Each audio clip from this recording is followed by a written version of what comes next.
Hello, everyone. So today we're going to go through the planets. So I will start with the sun. When you look at the sun in your birth chart, this is the area of your life that your world is going to revolve around. The sun represents our life force energy, our consciousness, our awareness, our vitality, our individuality, our essential values.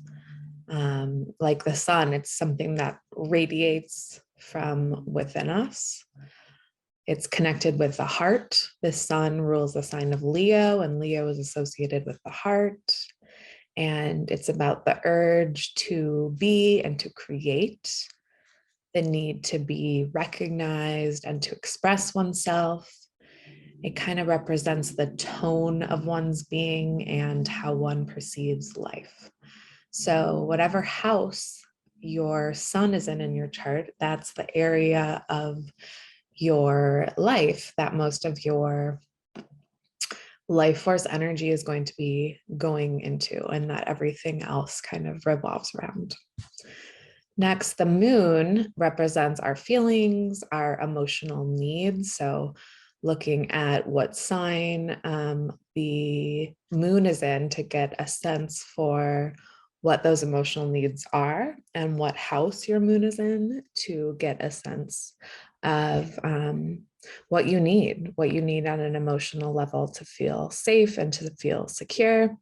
The moon represents our instincts and our subconscious reactions, our subconscious predispositions. And so if your moon is in a fire sign, that means your initial instinct or reaction to emotions is fiery, right? You might be more action oriented. You might have a strong emotional reaction right away, versus if your moon is in an air sign, your predisposition is to look at it objectively and to try to think through it. If your moon is in an earth sign, your instinct is to stay really grounded and to be more practical, have a more practical or pragmatic approach to your emotional reactions. If your moon is in a water sign, that means you are more sensitive, you're more impressionable. You might be more self-protective, because with that tenderness, the moon rules the sign of Cancer, and Cancer is the crab. It's so tender. When you have a tender inside, you need to have that protection. So all of the water signs have their own kind of protective mechanisms. Scorpio, the scorpion; Cancer, the crab; and then Pisces is through escapism. So all of the water signs tend to have these protective mechanisms. So if your moon is in a water sign, you need more emotional protection. You need routines and practices that help you to process through other people's emotions and to work with your emotional reactions. The moon represents our urge for emotional security, and it also represents who we are at home and when we feel safest. So again, looking to the sign that your moon is in to understand the quality of your feelings and how you are underneath when you feel really safe. Also looking at the house that the moon is in and the aspects it's making to other planets. So if the moon is conjunct, meaning it's within a 5-degree orb of a planet, that planet will influence how one expresses and works with one's emotions. Mercury represents our mind, the logical and rational mind, communication, mental activity. It represents our urge to express our perceptions and make connections. Mercury is closely connected with writing and public speaking, and it's connected with curiosity, learning, teaching. It influences travel and commerce and transportation. So when Mercury's retrograde, meaning it has from the perspective of the Earth, it appears to be going backward. We see the impact of Mercury retrograde on our communications, our mind, on transportation, commerce. Mercury rules over logistics and the details.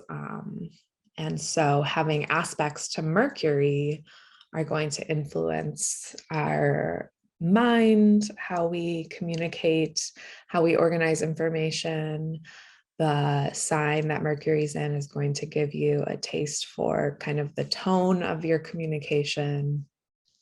Venus represents how we approach relationships, how we approach our own creativity. It represents love, beauty, and harmony. It's associated with our value, our self-value, our self-worth, and our values, what we care about, what matters to us.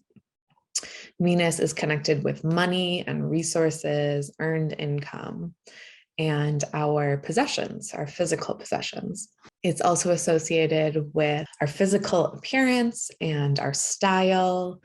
It rules over aesthetics. And so you can look to the sign that Venus is in, the element. You can look to the house it's in to get a sense of your relationship needs, your way of approaching relationships and creativity. And again, aspects with other planets. If your Venus is conjunct your moon or your rising or your sun, that's going to bring a very harmonious, relational, connective aspect to you, where you really value beauty and harmony and aesthetics. Mars represents our physical drive, our passion, our physical energy, our willpower, our way of going after what we want. How do we take action? How do we go after our desires?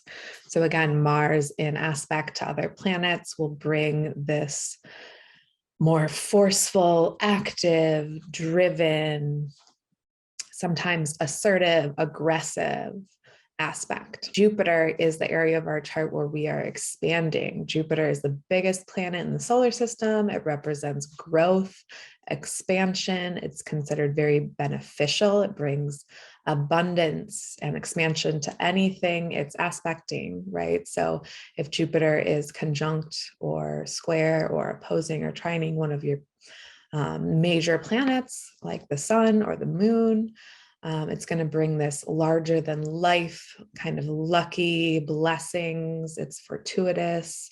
It brings prosperity.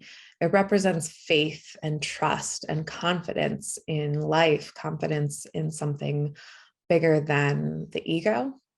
And it represents the urge to connect with something greater than oneself.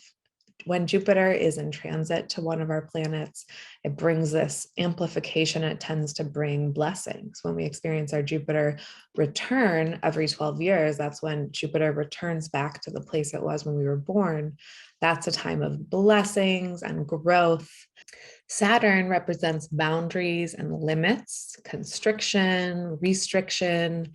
It is the principle of manifestation on the physical and material world.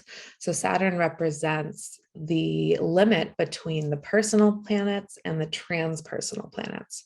So it's kind of the boundary. It represents the edges. It represents limits, the natural limits, and also it's concerned with foundations. It's concerned with realism and what is realistic. It's the planet that wants to take ideas or dreams and actually make them tangible, bring them into form, the physical realm, the tangible realm, through creating structures. It's the planet of discipline.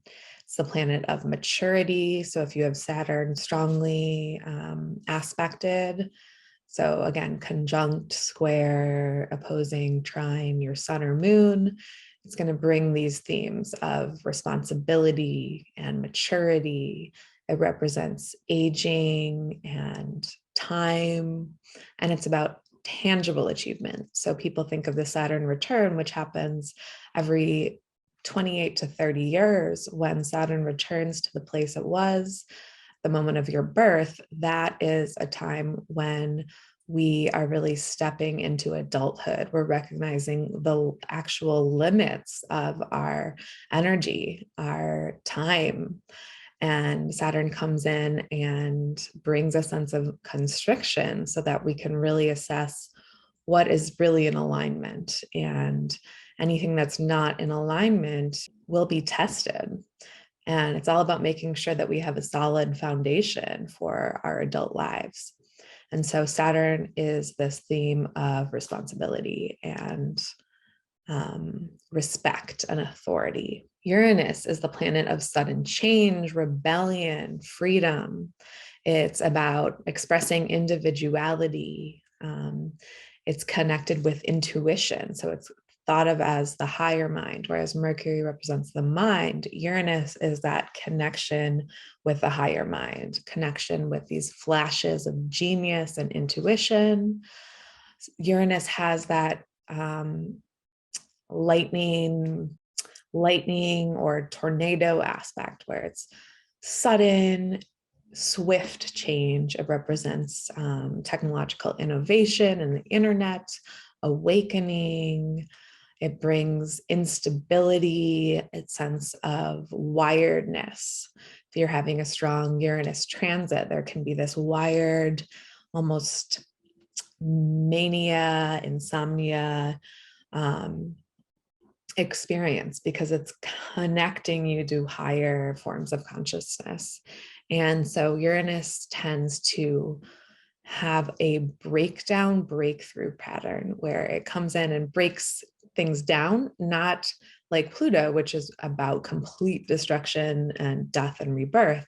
Uranus is causing breakdown so that we can break through to a new way. Uranus is all about the future and innovation, change, awakening. It's the planet of revolution and rebellion and defending individuality, defending individual rights. And it is very much the rebel against unjust authority. So people who have a strong Uranus in their chart are kind of the oppositional rebels who want to break free from the mold, constantly searching for freedom. Neptune rules the ocean, and in the ocean, all of those water particles are merged into oneness, and that is this Neptune unity consciousness. It rules our dreams and the collective unconscious. It's connected with empathy and psychic knowing, imagination, transcendence, and it can be connected with the urge of escapism. So Neptune in alignment, conjunction, squaring, opposing, trining one of your major planets or any planet is going to be connected with your capacity for that psychic way of knowing, where you just intuitively know something or you know it through your dreams. It's our ability to tap into the Akashic records, the collective unconscious. Also is associated with imagination, and also with that, because it brings this deep sensitivity, it's connected with, again, escapism, which can manifest as addiction or delusion or illusions. Pluto is the planet of transformation. It's the complete, it's like I think of a tree that's fallen in the woods, and the process of just complete decomposition, coming back into the earth and composting into rebirth. It's the process of death and rebirth, transformation, transmutation. Pluto brings an aspect, an element of intensity and obsession. It represents the underworld, the shadow, anything that's in the dark. It's connected with our soul power. things that hold power tend to be taboo. So Pluto deals with death, sex, sexuality, money, resources, taxes, all of these taboo in the shadow realm that have a lot of power. And that's why they are in the shadow.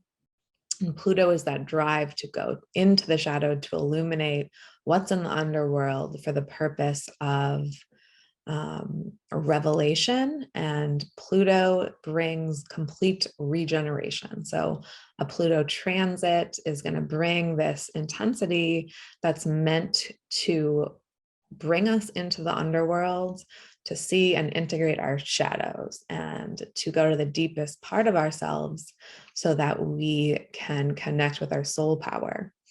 And Pluto's transits have to do with this regeneration. So wherever Pluto is in your chart, that is the area of your life that you're bringing over the course of your lifetime. You are bringing a sense of regeneration. So we'll talk about that more when we talk about the houses. And that's it for today.